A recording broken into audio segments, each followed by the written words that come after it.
Alright, so, set up the computer again just so I can have a rant.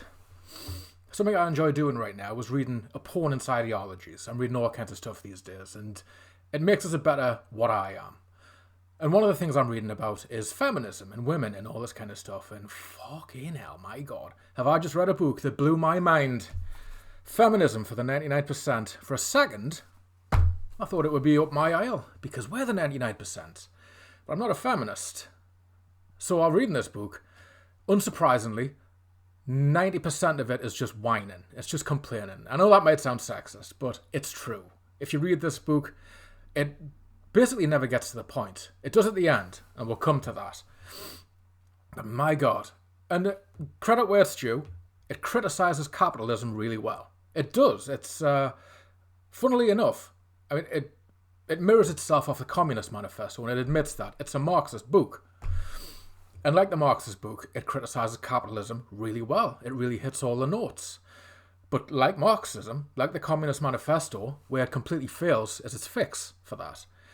Marx wants the central state, the giant monster. And feminism for the 99% wants a Marxist fuckfest. I'm not kidding. What she describes is everybody fucking each other and the government to pay for it. She wants funding. The 10% of this book that's worth the money, because it's a small little thing, really is quite small. And like I say, it was just wah for 90% of it. But near the end, it talks about something called social reproduction, and I'll never get used to that term. Social reproduction is having kids. And for most of the book, it basically equates social reproduction. She equates it to work and production, like a commodity. She's talking about having kids like it's a factory. She wants to turn her pussy into the means of production. She's making people. She's making and raising people, and she wants paid for that. She wants money for that. Anyway, that's the intro. But here's the part that really got my blood boiling. There's an example in here. I'm probably not going to be able to find it, but boy oh boy did it get me. There's a case. Fuck it, I can't find it. There's a case where an Asian woman has two kids. She's a single woman, a single mother. So don't have any one night stands with the boys. Single mother has two kids, and one of them doesn't support her when she's older, and she actually sues her kid for raising them, the cost of raising them, and she won. She got money, and I was reading that. And I was thinking, oh, this is going to be an example to some horrible thing. But no. It's a positive thing in this book. She thinks women should be able to sue the kids because they didn't turn out the way they wanted them to. They didn't raise them. They didn't look after the mother when they were... It basically equates having kids to being a slave owner, a slave producer. You just pop out your slaves and the government pays you. So women... That's what this book is basically suggesting that women are slave masters now. Because they provide slaves. Whew, it's the most inhuman shit I've ever read. And it blew my mind when I read that. Because having kids is something magical. Like, what is the deal with feminists and reducing this miracle that women can do of creating life to being a social reproduction, to getting money for it? I deserve to get money for making humans. Capitalism's useless without the people to work it. I need money. Why can't you just love to have a kid? Why can't you just make a kid and actually raise it and love it, and that's all the reward you need? And let's be honest, here's an interesting thing I found. There used to be somebody who would pay you to have a kid. It was called your husband. Your husband would come along with all of his money, and he would happily give it to you. He would happily give you all the money and raise the kid and all that kind of stuff. And but now husbands aren't around anymore, are they? Now it's the state. And now these women, these feminists, we want money for having kids. It shocked us. The way it talks about women in this. And not only that, as gender euphoria, this one here. Been reading this one. I will get to that in another one.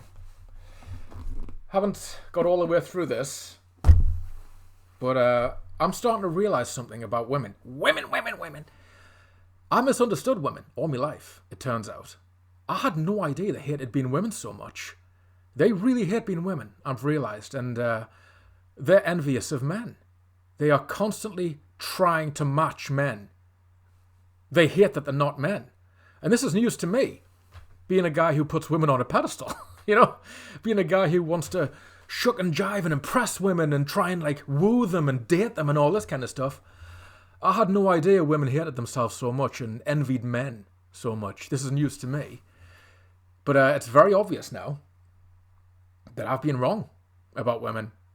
And something about these modern women that I've noticed is, with all these leggings that they're wearing and the booty shorts, I'm realising that if society suggests something, they'll just do it. They don't really have any agency. If society says you can be a sex worker for OnlyFans, or you can be a stripper for kids on Twitch, if you can play Pac-Man, or fucking hell, if you're playing Minecraft and your tits are swinging, and you've got your fucking lips going on, your tits are swinging it's Twitch, playing Minecraft.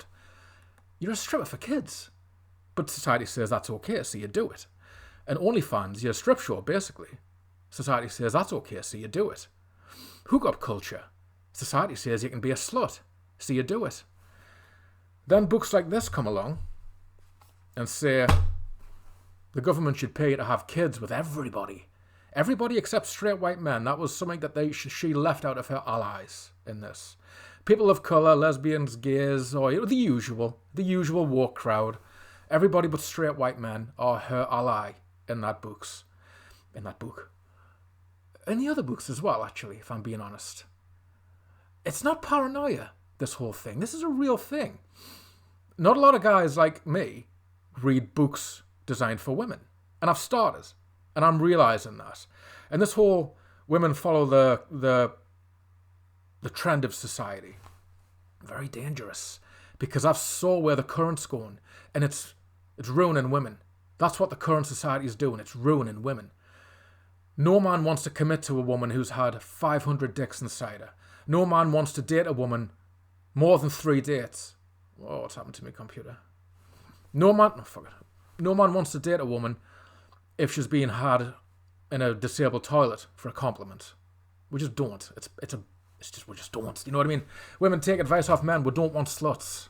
You know? We'll dedicate ourselves to you. We'll do all that kind of stuff. We'll give you everything you want. But the screaming thing in this book is that women have never ever had it better. She's talking about victims. She's a victim because in war, people get killed and maimed, and women are the real victims because they have to lose their loved ones. You just repeat that, please. But that's the mentality of it. They've got everything they want, and they're not happy. What can't women be now? They can be anything. Women can be strippers or traditional wives. They can be CEOs. They can be sportsmen. They can be fucking anything. And you know what they do with all that? They complain.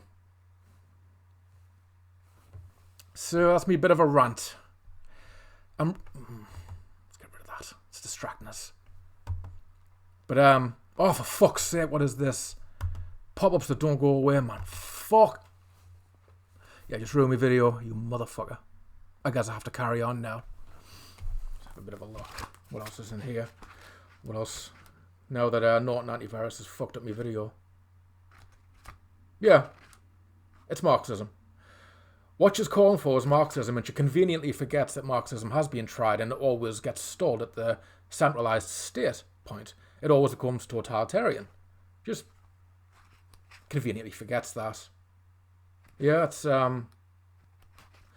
it just goes to show that you can't please women. That's essentially what the video was about. And a little bit of advice for girls.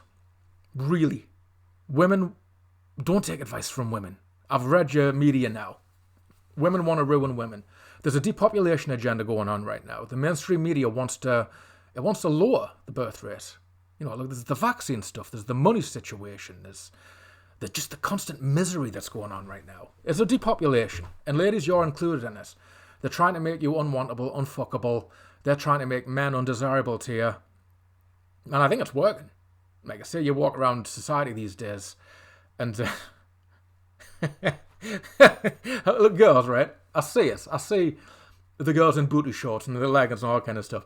What am I supposed to say to you to approach you? Hey, nice camel toe. What am I meant to say? Oh, I can see the indentation in your arse cheek. Do you fancy going for a date?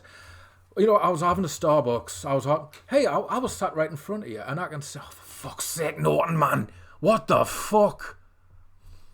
Girls, if I can see your arse cheeks when I'm sat in front of you, you're wearing too little clothing. The fanny is supposed to be an easily hidden organ. Oh my God, what the fuck's going on here? Trying to have a rant? Oh, God. All right.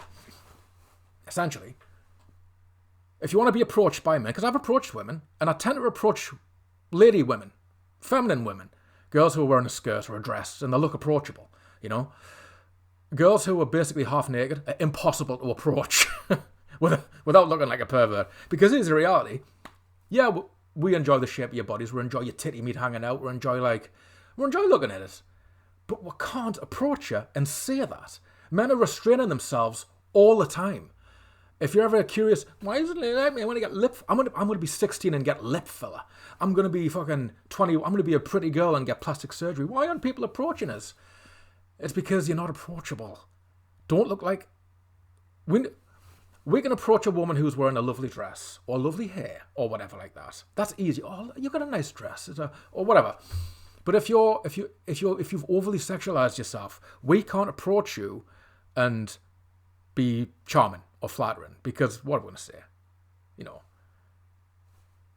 we're already thinking sexy. We need to hide it in some way.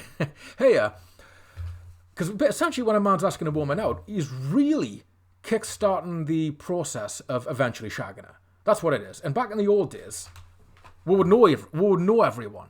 Back when we were in a tribe.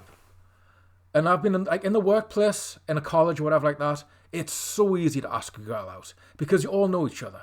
The guard's down, you've already had plenty of time to get to know her. She's got to get to know you, she's got to get comfortable with you, ask her out to go for a date. It's super easy. But in today's society, nobody knows each other, especially when you get to my age, and you lose all your friendship groups. So to approach a woman on the street now, which I've done, it's kind of nerve-wracking because if they've overly sexualized yourself, you can't, you just can't, because like I say, I know I've just kind of already mentioned this. We're already thinking in a sexual way, and to go over and say, hey, I want to fuck you, is too obvious. There needs to be like a courtship way of doing it. So this whole society putting women in underwear, it's part of it. It's part of this. It's part of the depopulation. So that went on longer than I thought actually, but because my fucking Norton antivirus thing popped up, I kind of had to add on a bit. So, in a nutshell, women, just be women. Stop pretending to be men. It doesn't fit. It doesn't work. And stop overly sexualizing yourself. Please. It makes you impossible to approach.